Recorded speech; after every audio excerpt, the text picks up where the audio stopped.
Hi, my name is Annie Polland, and we're here in 97 Orchard in the lower level. And right now, as we speak, construction crews are busy at work reconstructing and recreating the saloon of John and Caroline Schneider, who ran this amazing saloon from 1864 until 1886. And as part of our upcoming exhibit, Shop Life, we'll be focusing on John and Caroline's world. Even though construction is happening here at 97 Orchard, down the block, in our offices and in our classroom spaces, members of the education department and curatorial departments are busy at work figuring out the lives and doing the research so that we can recreate John and Caroline's worlds. And Caroline Schneider was such an important part of the saloon. When John Schneider announced that the saloon would be opening in November of 1864, he invited his fine friends, he invited superb musicians, and he talked about the wonderful lunch that would be available. Free lunch was such an essential part of saloon culture. And Caroline Schneider's work, shopping in the marketplace, coming back to this kitchen, and we're standing right now in what will be her kitchen and what was her kitchen. This is a place where she made the wonderful foods that attracted members, attracted the citizens of Kleindeutschland. So on Tuesday, April 3rd at 6:30 p.m., we're going to be doing a special Tenement Talks, a behind-the-scenes look at John and Caroline Schneider's lives. We're going to focus on Caroline's work and the work that Caroline did to make this saloon a living room for the community as well as a home for her family. An essential part and the most tasty part of this evening is that we're going to be tasting some of the foods that Caroline would have made. Sarah Lohman, a wonderful educator here at the tenement and an eminent food historian, has cooked up lebkuchen, a special cookie that would have been luring Kleindeutschland residents into the saloon 150 years ago. Come join us as we taste these foods again. Let's go over to 103 Orchard Street to the demonstration kitchen and see what she's cooking up. Hi, my name is Sarah Lohman, and I'm an educator here at the Tenement Museum, but I also have a very odd specialty. I'm a historic gastronomist, which means I focus at taking older recipes and updating them for a modern kitchen, and I do it just out of a love of discovering some of the secrets of the past. So I was so excited when we started working on a restoration of Caroline's kitchen because there's this whole idea of free lunch and what Caroline Schneider would be making for the patrons of the saloon, of her husband's saloon. So yeah, her husband is there behind the bar, knowing everybody, but it's really Caroline that would be making the whole saloon kind of run and tick and make sure that that free lunch table is always stocked with food. So right now I'm making a lebkuchen recipe, and lebkuchen are traditional honey spice cookie that Caroline maybe knew from home, maybe she learned from her mother, and this is something that could have been on the free lunch table as a little delicious dessert. So it's kind of a different cookie recipe, and it's one that's become quite popular here at the Tenement Museum. A lot of people really like it since I started making it, but it starts in a strange way. Over here, this is about a pint of honey, which is about 2 cups, and a pound and a third of brown sugar. Now, in older recipes like this one, they do a lot of measurement in volume and in weight as opposed to standardized by cup measurements like we do now. So for me, having a kitchen scale is an indispensable tool when I'm working with these recipes. So this is going to be almost all the liquid that goes into the cookie, and we're almost making a caramel. Now, the little lumps that you see in there too, those are chopped almonds. This is a recipe that is full of, well, the honey flavor comes through in the end, it's full of spice, and it's full of citrus too. So it has a really interesting depth of flavor. All right, this looks pretty good.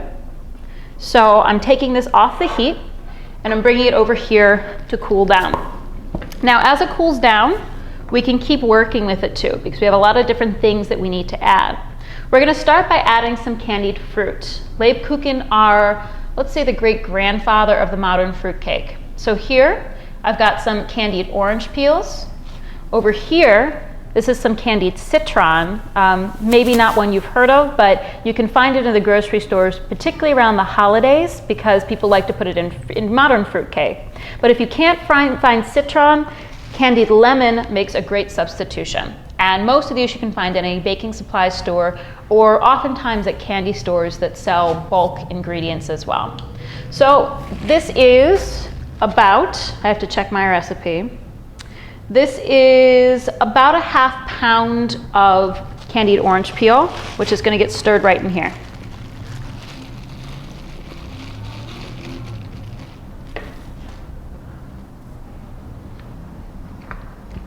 And then after the orange peel, I'm going to add my citron.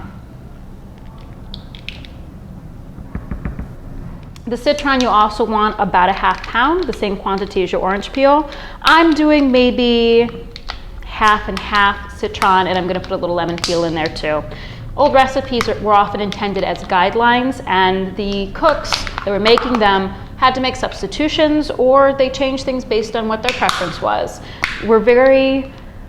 We get very nervous when we cook today. Our recipes are so laid out, down to the T, down to the measurement. So a lot of people panic when they look to older recipes that are not as specific. But it's also coming back into fashion to say, you know what, this is the way I like this recipe. You should make it to your taste too. So there's my citron, and we'll put a little bit of the lemon in too.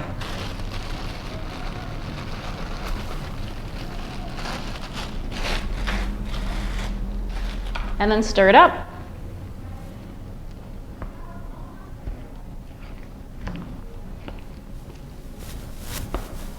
So now we've got a lot of nice citrus flavors in there. Now we need to add the spice that lebkuchen is famous for.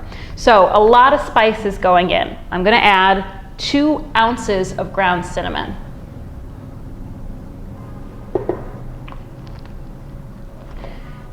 After the cinnamon, I'm going to add about a 1/4 ounce of ground cloves, 2 teaspoons of ground mace. Again, this is a harder spice to find. Mace is the outer shell of a nutmeg. A nutmeg is really a nut, so you could substitute nutmeg if you'd like to at this point, although it does taste different to use actual mace. So these 2 are going to go in here as well.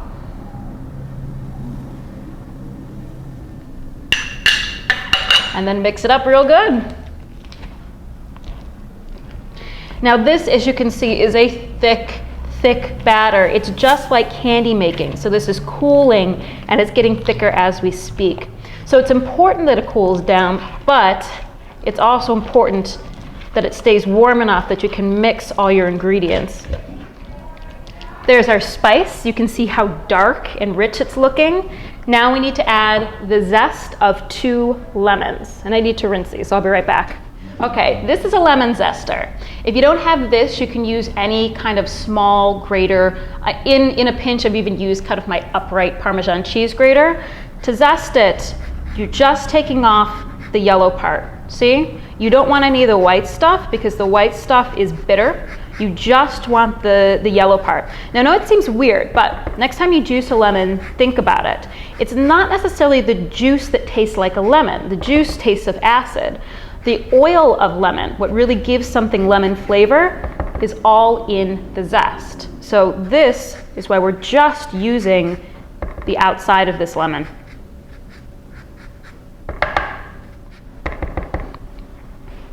All right, zested 2 lemons, mix that up too. Really got to put that elbow grease in there. Last, you need a little bit of baking soda. Chemical leaveners were commercially available by the middle of the 19th century. Baking soda was one of the earliest too. Much easier to work with than either yeast or beating a lot of eggs by hand, which was the only way to make things rise before these.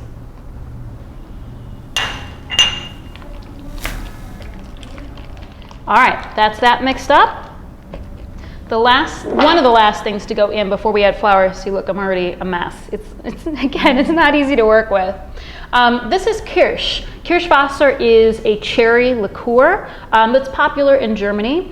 You can really use one of 3 liquid ingredients in this. Kirsch, coffee, really strong coffee, has also been seen in recipes from this time, and also a liquor called Batavia Arak, which is a rum that's made from palm sugar and was popular in the 19th century. It's available again. You can find it in specialty liquor stores. Kirsch, on the other hand, is pretty easy to find. The recipe calls for a glassful, which is another difficulty of old recipes. Proportions. What is a glassful? Well, it usually means about 4 ounces, but I found that this recipe needs a little bit more liquid, so feel free to be liberal or to have a glass of water on hand as you start to mix in the flour. You might need to add a little bit more liquid. It's important to wait until this cools, because if you don't, If it's too hot when you add the alcohol is going to steam off and you lose a lot of great flavor. Here comes the flour. Now, the original recipe calls for 2 3/4 pounds flour, which I have found to be a lot. So we're going to add a little bit at a time and keep mixing it until we get a good dough, and then we're just going to go with it.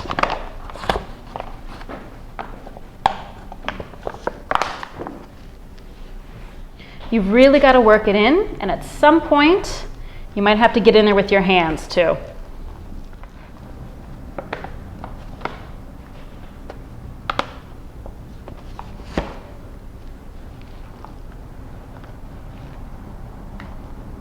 All right, this is a point where you need to start kneading it with your hands. I start in the bowl and then I'll bring it out to a work surface and work on it from there too. You just want to incorporate as much flour as possible without making it too crumbly that it falls apart. If that does happen, put a little more liquid back in.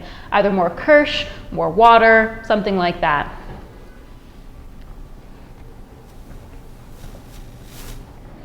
You want to incorporate as much flour as possible, and I do that by first pouring it into the bowl, and then eventually I start pulling it out in handfuls and working it on a cookboard like this, a cutting board, or any kind of work surface. And eventually you'll get something that looks like this. It's got a lot of flour in it, but it's not crumbly. It's a little crumbly, but it's still pretty pliable and it's sticking together.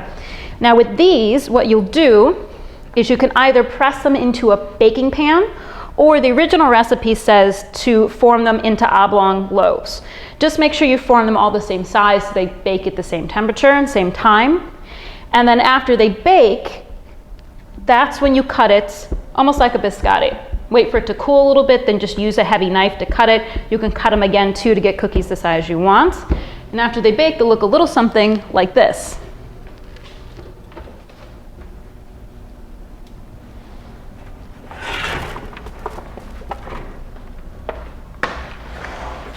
There you go. These went in for 350 for about an hour. Mine got a little overdone on top. Stove I'm unfamiliar with. Hopefully you know your oven better. But you see it's just, you know, looks like a dried out version of what we were making. The original recipe also says once you've kneaded your dough and formed them into your loaves, let them sit overnight, then bake them, and then you cut them. And traditionally, lebkuchen should sit around for 2 to 6 months before you eat them.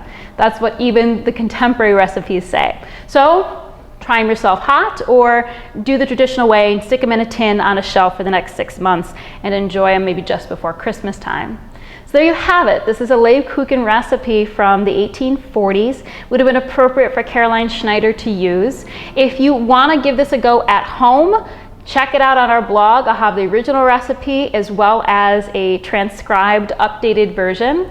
But if you don't want to do all of the heavy labor in your own kitchen, then you should probably just come to the Tenement Talks on April 3rd. We'll be giving you a behind-the-scenes look at Caroline Schneider's kitchen.